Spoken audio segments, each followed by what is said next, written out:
নমস্কার, আমার গল্প পাঠ আসরে আপনাকে স্বাগত জানাচ্ছি। পড়ে শোনাচ্ছি শৈলেশ দে রচিত আমি সুভাষ বলছি গ্রন্থ থেকে ৭৬তম পর্ব। গত পর্বে আমরা শুনেছি মহাত্মা গান্ধী কীভাবে নিজের দল কংগ্রেস থেকে অবহেলিত হচ্ছেন ধীরে ধীরে এবং তার মনোদশা। আজ শুনব পরবর্তী পর্ব। ওদিকে পুরানো সহকর্মীবৃন্দ অবাক। বাপুজি যেন আর সে বাপুজি নেই। কিসের যেন একটা দ্বন্দ্ব চলছে তার ভেতরে, কিসের যেন একটা ব্যাকুল ভাবনা, দিনে রাতে, সময় অসময়ে, সর্বক্ষণ। ঠিক বোঝা যায় না, তবে তার আলোড়নটা যেন বাইরে থেকেও বেশ উপলব্ধি করা যায়। অব্যক্ত বোবা আলোড়ন। কেন বাপুজির এই বিস্ময়কর পরিবর্তন? কার কথা তিনি এমন করে ভাবছেন দিন রাত? কে সেই লোক? জানতেন শুধু একজন, তিনি হলেন মৌলানা আবুল কালাম আজাদ। একমাত্র তিনিই সেদিন বুঝতে পেরেছিলেন যে বাপুজির আসল ব্যথা কোথায়। ব্যথার কারণ সুভাষ, সেই সুভাষ যাকে একদিন তিনি নিজেই বহিষ্কার করেছিলেন কংগ্রেস থেকে। আশ্চর্য, আজ আবার সেই সুভাষের ভাবনাতেই সমস্ত চেতনা তাঁর আচ্ছন্ন হয়ে আছে সর্বক্ষণ। সুভাষ যে তাঁর বিদ্রোহী সন্তান, তাঁকে তিনি ভুলবেন কি করে? এ আমার কোনো মন গড়া কাহিনী নয় মল্লিকা। এই ইতিহাসের সাক্ষী মৌলানা আবুল কালাম আজাদ। নিষেধাজ্ঞা থাকা সত্ত্বেও সুভাষের বেতার ভাষণ অনেকেই সেদিন শুনেছেন। ভারতের জাতীয় নেতৃবৃন্দও তার ব্যতিক্রম নন। বহুদিন বহুভাবেই তাঁরা তা শুনেছেন পরম আগ্রহ ভরে। প্রমাণ আজাদ সাহেবের একটি চিঠিতে বন্ধু জওহরলালকে তিনি লিখেছেন, ৪-৫ দিন আগে বার্লিন থেকে সুভাষবাবুর একটি বিবৃতি বেতারে প্রচার করা হয়েছিল। পরদিন ঘোষণা করা হলো ওই বক্তৃতাটি রেকর্ড করা হয়েছে এবং তাতে সুভাষবাবুরই নিজের কণ্ঠস্বর শোনা যাবে। আমি শুনেছি সুভাষবাবুরই কণ্ঠস্বর। আমার কিন্তু মনে হয় ওটা রেকর্ড নয়, উনি নিজেই বলছিলেন। তবে টোকিও থেকে যে বেতার বক্তৃতা প্রচার করা হয়েছিল সেটা নিশ্চয়ই রেকর্ড। স্পষ্ট বোঝা যাচ্ছিল রেকর্ডখানা বিদ্যুতের সাহায্যে চালানো হচ্ছে। সূত্র পত্রগুচ্ছ জওহরলাল। সুভাষকে কেন্দ্র করে গান্ধীজির এই বিস্ময়কর রূপান্তরের কথাও লিখে গেছেন আজাদ সাহেব নিজেই। এ সম্বন্ধে তিনি তার বিখ্যাত ইন্ডিয়া উইন্স ফ্রিডম গ্রন্থে কি লিখেছেন শোনো। I also saw that Subhash Bose's escape to Germany had made a great impression on Gandhiji, and now I found a change in his outlook. এখানেই থামেননি আজাদ সাহেব, আরও লিখেছেন, Many of his remarks convinced me that he admired the courage and resourcefulness Subhash Bose had displayed in making his escape from India. India wins freedom নিয়ে কিন্তু পরবর্তীকালে আজাদ সাহেবকে কম সমালোচনার সম্মুখীন হতে হয়নি মল্লিকা। হওয়াটাই তো স্বাভাবিক। হলোই বা সত্যি, তা বলে সুভাষ বোসকে নিয়ে এত মাতামাতি কেন? ৫ই জুলাই ওয়ার্কিং কমিটির বৈঠক বসল ওয়ার্ধায়। একদিকে গান্ধীজি একা, অন্যদিকে জওহরলাল, আবুল কালাম আজাদ, ভুলাভাই প্রমুখ সবাই। প্রাণপণে বিরোধিতা করলেন জওহরলাল। এ সময় কোনো রকম সংগ্রাম শুরু করা ঠিক নয়, তাতে লাভ হবে ত্রিশক্তির। জাপানিরা যে সেই সুযোগে ভারত আক্রমণ করবে না তা কে বলতে পারে? গান্ধীজির মতে এটা কোনো যুক্তিই নয়। জাপান আমাদের শত্রু নয়, ব্রিটিশের। তারা যদি আমাদের দেশে আসে তো ব্রিটিশের জন্যই আসবে, আমাদের জন্য নয়। সুতরাং ব্রিটিশ বিদেয়ী হোক।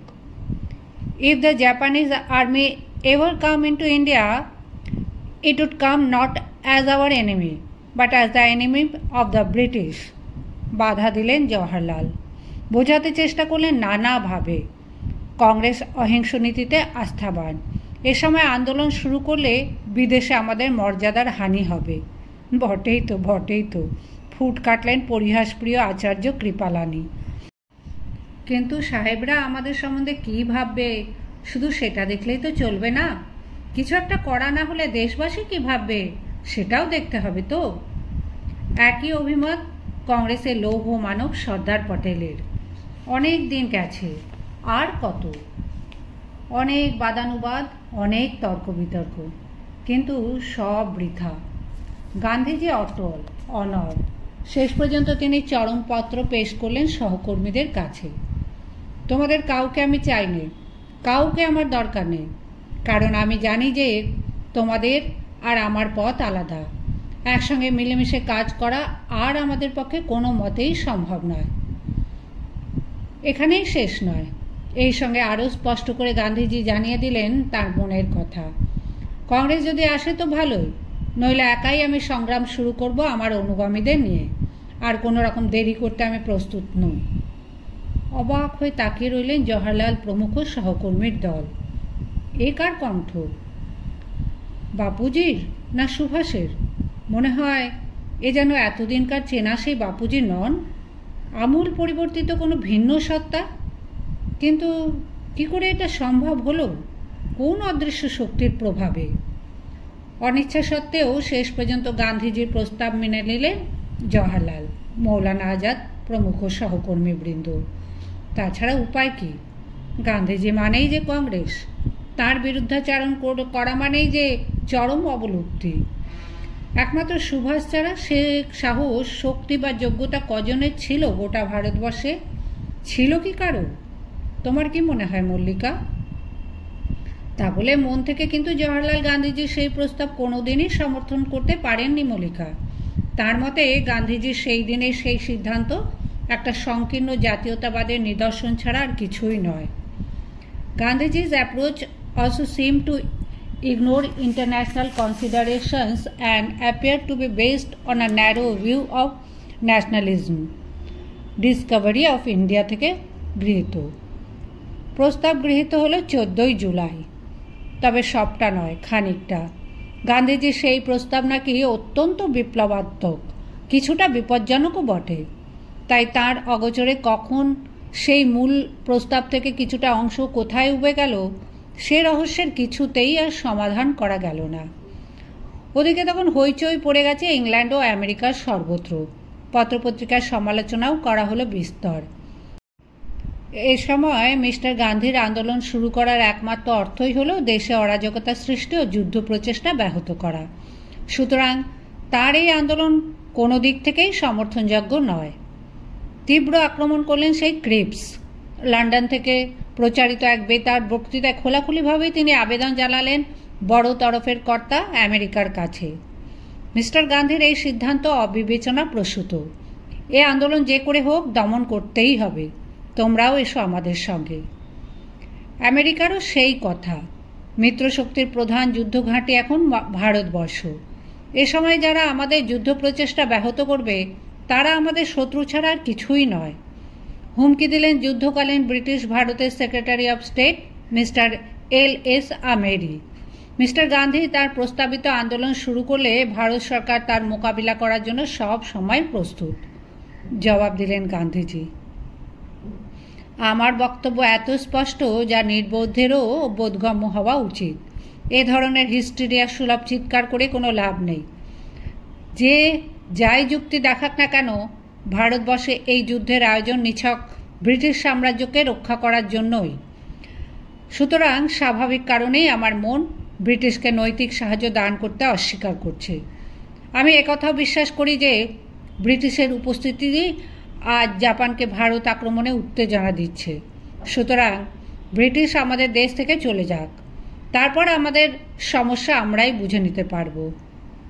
Let them, the British, withdraw from India, and I promise that the Congress and the Muslim League will find it to their interest to come together and devise a homemade solution for the government of India. Gandhiji সত্যাশ্রয়ী, কি ব্যক্তিগত জীবনে কি রাজনৈতিক ক্ষেত্রে কোথাও তার মধ্যে গোপনীয়তার কিছু নেই। তাই এবার তিনি তার প্রিয় শিষ্যা মীরাবেনকে মিসলেড দিল্লিতে পাঠালেন বড়লাট লিথগোর সঙ্গে দেখা করার জন্য। উদ্দেশ্য আসন্ন আন্দোলন সম্বন্ধে সব কিছু খুলে বলা। কোথায় বড়লাট? জবাব দিলেন তার সেক্রেটারি, না, দেখা হবে না। মিস্টার গান্ধী বিদ্রোহের হুমকি দিয়েছেন, সুতরাং তাঁর সঙ্গে বা তাঁর প্রেরিত কোনো লোকের সঙ্গে দেখা করতে ভাইসরয় কোনো মতেই রাজি নন।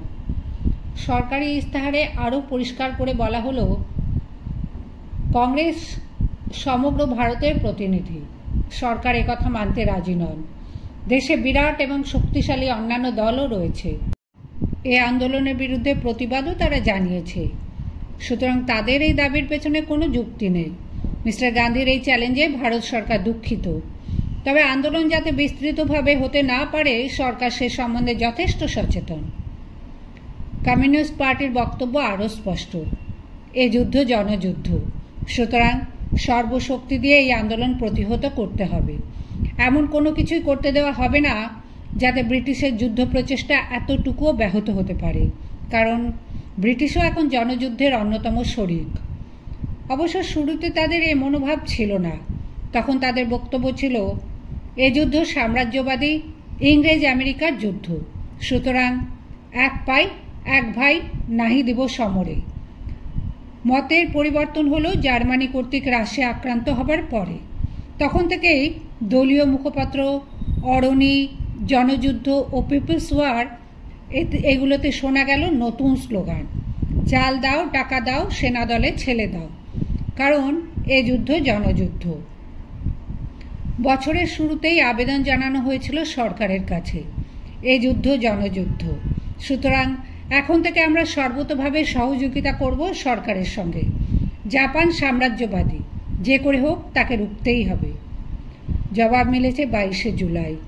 সেদিন এক সরকারি প্রেস নোটে বলা হলো, কমিউনিস্ট নেতৃবৃন্দ যুদ্ধ প্রচেষ্টায় সাহায্য করবেন বলে প্রতিশ্রুতি দেওয়ায় তাদের অধিকাংশকেই মুক্তির আদেশ দেওয়া হলো এবং সেই সঙ্গে পার্টি ঘোষিত হলো বৈধ বলে। সরকারি সিদ্ধান্তের প্রশংসা করে পরদিনই ভারত সরকারের লেবার ওয়েলফেয়ার অফিসার মিস্টার নিম্বলকার এক বিবৃতি দিলেন স্টেটসম্যান পত্রিকায়। গান্ধী আন্দোলনের বিরোধিতা করার জন্য কমিউনিস্ট পার্টিকে মুক্তি দিয়ে সরকার যথেষ্ট বিজ্ঞতার পরিচয় দিয়েছেন। সতৃষ্ণ নয়নে তাকিয়ে আছেন সুভাষ। অজ্ঞাতেই বুঝি বুকের মধ্যে গুমড়ে ওঠে ছোট্ট একটি নাম, গান্ধী, গান্ধী, গান্ধী, অহিংস মন্ত্রের ঋষি গান্ধীজি। রাজনৈতিক জীবনে কতবার তাঁদের মতবিরোধ ঘটেছে, সংঘর্ষ হয়েছে, এমনকি শেষ পর্যন্ত বিচ্ছেদও ঘটেছে দুজনের মধ্যে, তবু Gandhiji Gandhiji.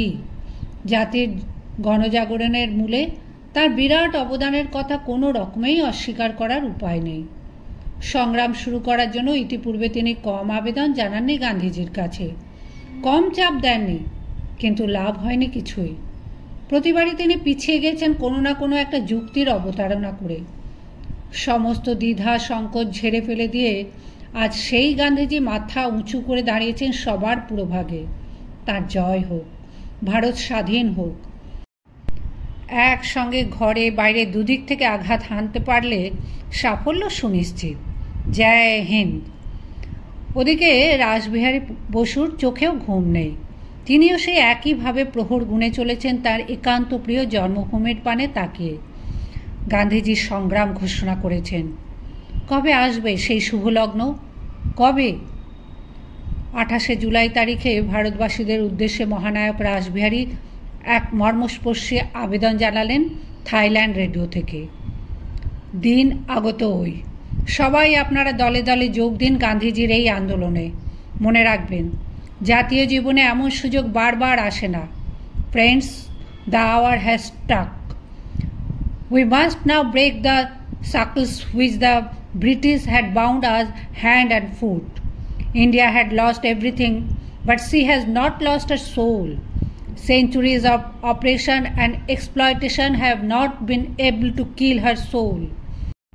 I therefore earnestly appeal to our compatriots at home to rally round Mahatma Gandhi in his campaign to compel the British to leave India immediately. Rashbehari Bose, His Struggle for India's Independence, page 180 থেকে নেওয়া। রাসবিহারী তখন রীতিমতো অসুস্থ, চলাফেরা করতেও কষ্ট হয়। তা বলে নিজের কথা চিন্তা করার মতো সেদিন এতটুকুও অবকাশ ছিল না ঘর ছাড়াই মানুষটির। ঘর পিয়াসী মহানায়ক তখন ঘরে নেশায় শিশুর মতো উন্মত্ত জানান। কবে আমি ঘরে ফিরে যাব? কবে আমি স্বাধীন ভারতবর্ষকে দেখতে পাবো দু চোখ ভরে? কবে? 1 আগস্ট তারিখে আবার মহানায়কের কণ্ঠে ভেসে এলো সুদূর থাইল্যান্ড থেকে, আমার আন্তরিক অনুরোধ, সবাই গান্ধীর এই সংগ্রামে যোগ দিন, দলে দলে। 7 আগস্ট বম্বেতে ওয়ার্কিং কমিটির বৈঠক বসবে, সে খবর রাসবিহারীর অজানা নয়। তাই তার 48 ঘন্টা আগে 5 আগস্ট আবার সতর্কবাণী ভেসে এলো থাইল্যান্ড থেকে। এবার মরিয়া হয়ে ব্রিটিশ তার শেষ কামড় দেবে। তার জন্য আমরা দক্ষিণ পূর্ব এশিয়ার ভারতীয়গণ প্রস্তুত। অসুরকে কি করে আসুরিক ভাষায় জবাব দিতে হয় তা আমরা জানি। 100 রুজভেল্টও এবার ব্রিটিশকে রক্ষা করতে পারবে না। The British must leave India anyway and 100 Roosevelts cannot save her. Britain has warned India that she will not hesitate to crush the independence movement. I hasten to assure you that we Indians in East Asia are prepared to meet any eventuality. পূর্ব নির্দিষ্ট মতো 7 August তারিখে কংগ্রেসের অধিবেশন শুরু হলো বম্বেতে।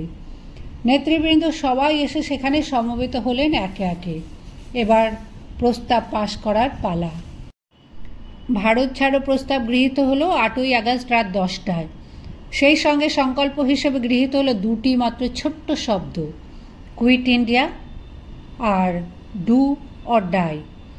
আরও ঠিক হলো বরাবরের মতো এবারও আন্দোলন হবে সম্পূর্ণ অহিংস, অর্থাৎ দরকার হলে বরাবরের মতো পিঠ পেতে মার খাবো, তবু প্রত্যাঘাত কিছুতেই নয়। ব্যাস, সেই শেষ। কবে, কোথায়, কিভাবে আন্দোলন শুরু করা হবে সে সম্বন্ধে আর কোনো রকম নির্দেশ দেওয়া হলো না জনসাধারণকে। হয়তো পরে দেবার ইচ্ছা ছিল বিস্তৃতভাবে। সব শেষে গান্ধীজি জানালেন তার সদিচ্ছার কথা। আমি নিজে গিয়ে একবার দেখা করতে চাই বড়লাটের সঙ্গে, তাকে বুঝিয়ে বলতে চাই সব কিছু। হয়তো তাতে কিছু কাজ হলেও বা হতে পারে। কোথায় রইলেন বড়লাট, আর কোথায় বা গান্ধীজি? পরদিন 9 আগস্ট ভোর হতে না হতেই দেখা গেল দুয়ারে প্রস্তুত গাড়ি। চলো এবার বন্দিনিবাসে। হ্যাঁ, সবাই। শস্ত্রে গান্ধীজি ও সেক্রেটারি মহাদেব দেশাইকে নিয়ে যাওয়া হলো আগা খাঁ প্রাসাদে। জওহরলাল, মৌলানা আবুল কালাম প্রমুখ নেতৃবৃন্দের ঠাঁই হলো আহমেদনগর দুর্গে। বাদবাকি সবাইকে ভিন্ন ভিন্ন জেলে। সেই সঙ্গে কংগ্রেসকে বেআইনি বলে ঘোষণা করা হলো সারা ভারতবর্ষে। শাসককুল নিশ্চিন্ত, যাক বাঁচা গেল। নেতাদের সবাইকে আটক করা হয়েছে, যাকে বলে অঙ্কুরেই বিনাশ। সুতরাং আর আন্দোলন করতে হবে না বাছাধনদের। কিন্তু সব বৃথা। ততক্ষণে সমুদ্র হিমাচল কাঁপিয়ে লক্ষ লক্ষ মানুষ গর্জে উঠেছে, কুইট ইন্ডিয়া, ইংরেজ ভারত ছাড়ো, ডু অর ডাই, করেঙ্গে ইয়া মরেঙ্গে।